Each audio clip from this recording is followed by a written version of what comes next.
I'll cut the beginning. Okay, I'm gonna cut the beginning, so there's no need to rush. Okay. Are you guys ready? Yes. So ready. Ready as you'll ever be. How do I start it? What do I say? Hi, be like, hi, my name is Jess. I'm going to be playing. Okay, yeah. Okay, here we go. In 3, 2.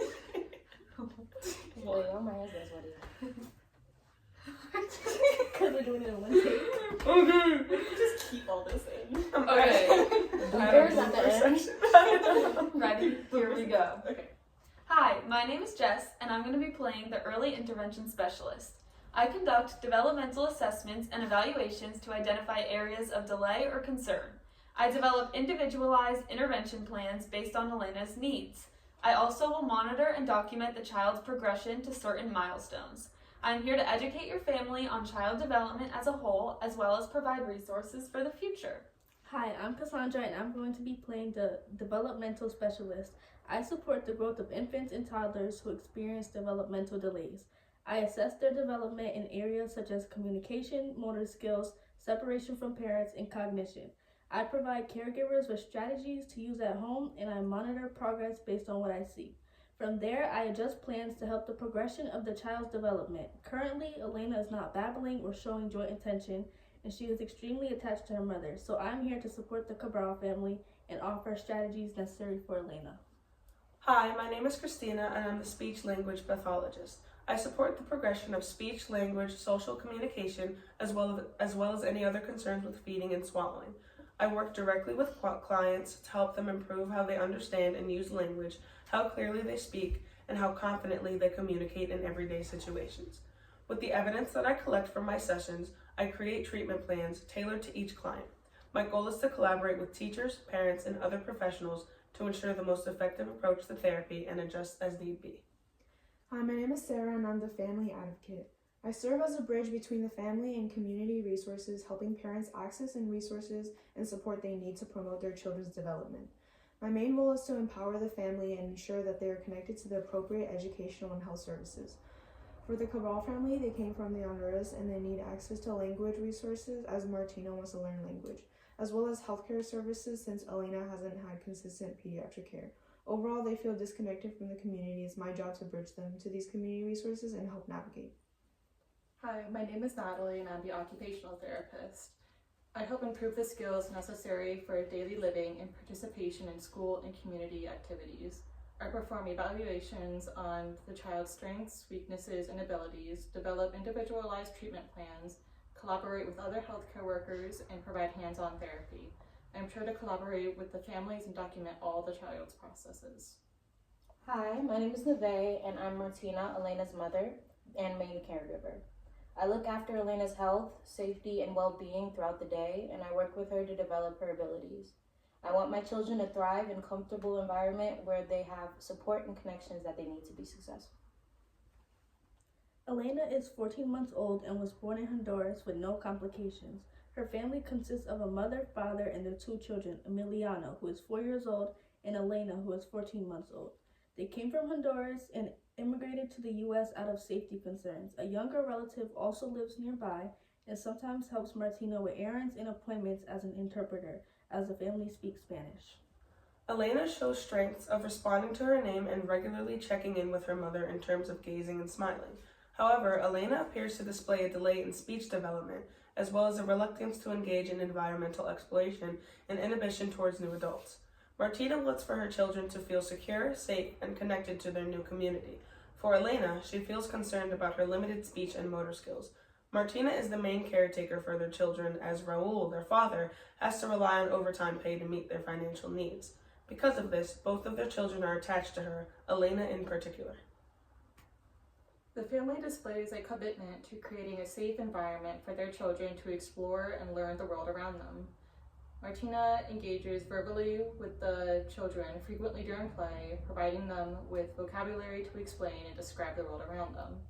They show a commitment to the learning and well-being of their children that will help ensure all parties are present and active in Elena's developmental journey. To move on into discussing some concerns, Elena cannot walk independently yet and only speaks a few words, primarily communicating through gestures, vocalizations, as well as seeking physical closeness to her mother. Using the ASQ, it is shown that Elena's language development might be of concern as she rarely babbles or makes noises. She's clingy towards her mother but doesn't really gesture to get across what she needs. During observation, we can see that Elena does not make frequent eye contact towards the adult and is instead more focused on the toy in front of her. She also did not speak much during the observation. It is important to note what Mrs. and Mr. Cabral would like for their children as of their recent move to the United States. They would like to focus on getting connected with consistent, quality healthcare for Elena to monitor her physical growth and maintain necessary vaccinations. They value a sense of community and security and would like to prioritize providing a sense of that to the children. Mrs. Cabral has a close connection to both children, preferring a hands-on approach when interacting with Elena.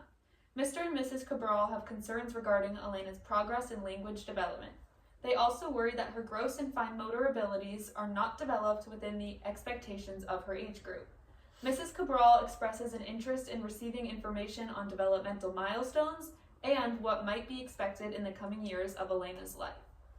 To summarize some of the major developmental domains before getting into our support plan, in terms of physical development, Elena has strong hand-to-knee coordination through sitting and crawling, as well as coordination through secondary circular reactions. She's comfortable holding a block while crawling and can also extend the block forward with her grasp on it. In terms of sensory development, she often scans her environment before moving back to the security of her mother. She follows normal 14-month-old behavior by putting toys in her mouth, and she participates in strong joint attention with her mother, gazing at the toy, then back at her secure base. Cognitively and linguistically, Elena does not use many words at all. Her sounds are vocalized, and she communicates primarily through gestures like gazing and pointing. Finally, socially and emotionally, she is very clingy towards her mother, cannot calm herself down very well, and this worries the father, as he feels like Martina spoils her too much. We suggest that Elena is introduced to an early intervention team consisting of an early intervention specialist, speech-language pathologist, developmental specialist, family advocate, and an occupational therapist. For specific community resources, we suggest connecting Martina to a learning center where they support and tutor Spanish-speaking adults in learning English, such as the Springs Learning Center in New Haven, which also provides other relevant workshops for Martina. Another is an early intervention program for Elena, providing child development and family-centered services such as the United Way of Greater New Haven with their Early Head Start program. The last community resource is a general family program, and it supports families in the New Haven area, offering parenting support, insight into child development, family-focused events, and access to resources. It will help with Martina, who feels disconnected from the community so far. We've also provided Martina with some strategies she can use at home with Elena. The first being responsive play-based interactions. Face-to-face play that engages in turn-taking like rolling a ball back and forth, playing peekaboo, or leading imitation songs will initiate opportunities for language and early communication. These are predictable, repetitive exchanges to enhance the language involved with them. We would also like to suggest language modeling and familiar routines.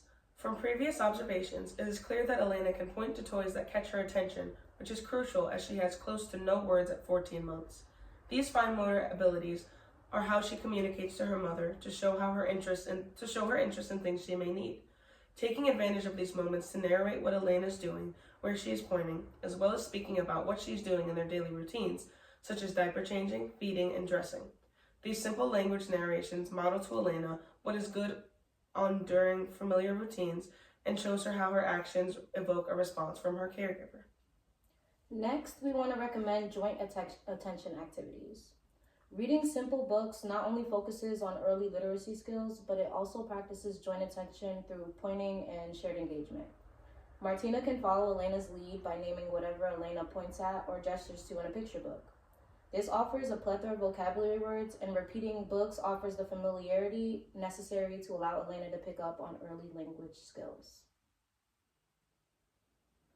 Finally, we'd like to emphasize the importance of attachment-focused routines. Maintaining predictable routines throughout the day with soft speech, eye contact, and a soothing vocal tone will begin to teach Elena that it is safe to explore her environment while using her mother as a secure base. Elena struggles going to sleep without her parents and will not explore her environment due to the insecure attachment with her mother, indicating a need for growth. They need to work towards securing routines that are predictable to make Elena aware that her mother will be there when she returns from exploring independently. Hi Martina, thank you for taking the time to join us today. I appreciate that you have completed the ASQ and have provided us with details about Elena's daily routine. Our first goal today is to look at Elena's strengths, areas that she struggles with, and find strategies to support her with the early intervention specialist. How does that sound? That sounds great, but I don't always have my interpreter available. I'm still taking classes in English, and it can be a struggle sometimes. I completely understand. We will provide you with a translator to help make this process easier. This process can feel overwhelming, but I reassure you that we will go through every concern together. Elena has many strengths. We'll look over those first. Okay, that's good to hear. One of Elena's biggest strengths is her strong connection to you. She constantly looks over at you, finds comfort in you, and responds to her name. This is a healthy sign of attachment. You've created a comfortable environment where Elena feels safe and loved. Thank you. I prioritize my children's well-being more than anything. I want them to have stability. Elena spends most of her time with me, so we've got a close connection from that. That's amazing, Ms. Cabral, and we want to help you maintain and strengthen that throughout this process. Hi, I'm your early intervention specialist, and I'm here to help discuss some of Elena's test results. What we are most concerned about is her language development, which can be worked on, improved at home and with these other specialists. Something simple that you can do around the house is narrate what's going on during familiar routines. This builds vocabulary and familiarizes Elena with important words revolving around what her caregiver, you, provides for her. Okay, that makes sense, because it also shows her how her actions get a response out of me. Yes, and in turn, this will create that secure relationship that you're looking for, while also showing Elena that it's safe to go and explore different environments because you will always be there when she returns. I definitely want Elena to explore more on her own. How can I encourage that further with her? Hi Martina, I'm your developmental specialist, and based on your ASQ scores, Elena seems to be extremely attached to you. You can put Elena into an early childhood playgroup to support early socialization and allow Elena to deal with being separated from you. Playing with other infants will allow her to start communicating. This will reduce her anxiety and strengthen her joint attention. I can help you search for a YMCA toddler class or some baby and me programs nearby. That sounds great. Are there any specific things I should do to try to help Elena's independence? I'd like her to start eating with a spoon by herself and things of that nature. Hi Martina, I'm an occupational therapist. I can work closely with Elena on a bunch of different independence skills. After an evaluation, I can work with your concerns and help her with her fine motor skills of eating by herself, as well as give you some tips to help her outside of my clinic, with both that can help other skills you'd like to work on. Thank you so much. I'm also concerned about Elena's limited speech. How can I help her communicate better with her speech on her own? Hi Martina, I'm the speech language pathologist on your case. I can help Elena through evaluations, then develop treatment plans that both I and your family can use to help her. In the meantime, teaching Elena some more gestures and sign language can help her to better communicate without speaking. Also, by modeling language in your everyday routines, Elena will become more familiar with vocabulary involved in her daily schedule, promoting language repetition with common activities. I see. So the more I speak with her, the more she understands. Yes, exactly. Martina, is there anything else you would like to talk about today? Well, my husband and I have limited finances and travel funds. If we enroll Elena into these programs, are they going to be expensive? I completely understand your concern, and our goal is not to create stress. As far as the programs for Elena, I'd be more than happy to help you look for the cheapest programs around the area, and we can even start her off with being part-time instead of full-time. Regarding meetings with your early intervention team, we are open to conducting home visits as well, working around your schedule so you don't have to concern yourself too much with travel funds. That's a relief to hear. I'd like for Elena's team to be consistent. Would that be possible? Yeah, we will stay with Elena and your family until she hits 3 years old, and even then you can continue on with most of our team. You're definitely doing the right thing, seeking help for your children's development, and we are happy to assist in all of your and her needs. I think that's about all of my questions that I have for you for now. Thank you all for your help.